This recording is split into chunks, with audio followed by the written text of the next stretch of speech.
దేవుని పరిశుద్ధ నామానికి స్తోత్రాలు.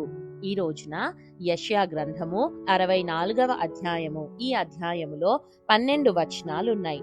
మొదటి వచనం, గగనము చీల్చుకొని నీవు దిగివచ్చెదవు గాక, నీ సన్నిధిని పర్వతములు తత్తరిల్లును గాక. రెండవ వచనం, నీ శత్రువులకు నీ నామమును తెలియజేయుటకై అగ్ని గచ్చ పొదలను కాల్చు రీతిగాను, అగ్ని నీళ్లను పొంగజేయు రీతిగాను నీవు దిగివచ్చెదవు గాక.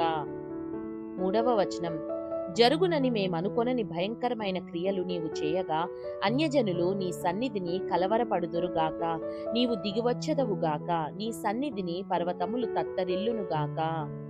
నాలుగవ వచనం, తన కొరకు కనిపెట్టు వాని విషయమై నీవు తప్ప తన కార్యము సఫలము చేయు మరి ఏ దేవునిని ఎవడు నే కాలమున చూచియుండలేదు. అట్టి దేవుడు కలడన్న సమాచారము మనుష్యులకు వినబడలేదు, అట్టి సంగతి వారికి తెలిసి ఉండలేదు.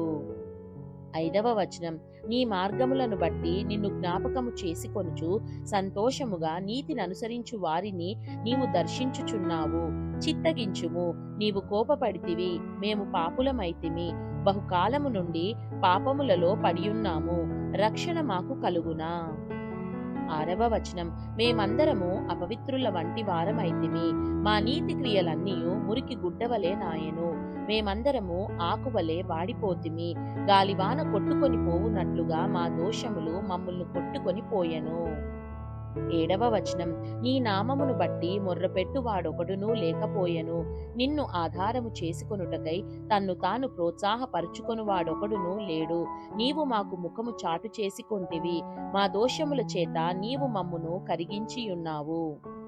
ఎనిమిదవ వచనం, యెహోవా నీవే మాకు తండ్రివి, మేము జిగటమన్ను, నీవు మాకు కుమ్మరివాడవు, మేమందరము నీ చేతి పని అయి ఉన్నాము.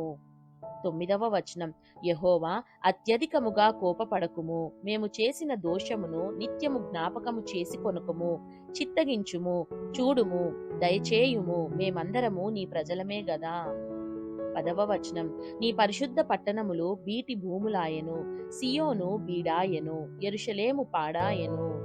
11వ వచనం, మా పితరులు నిన్ను కీర్తించుచుండిన మా పరిశుద్ధ మందిరము, మా శృంగారమైన మందిరము అగ్నిపాలాయెను, మాకు మనోహరములైనవన్నీయు నాశనమైపోయెను.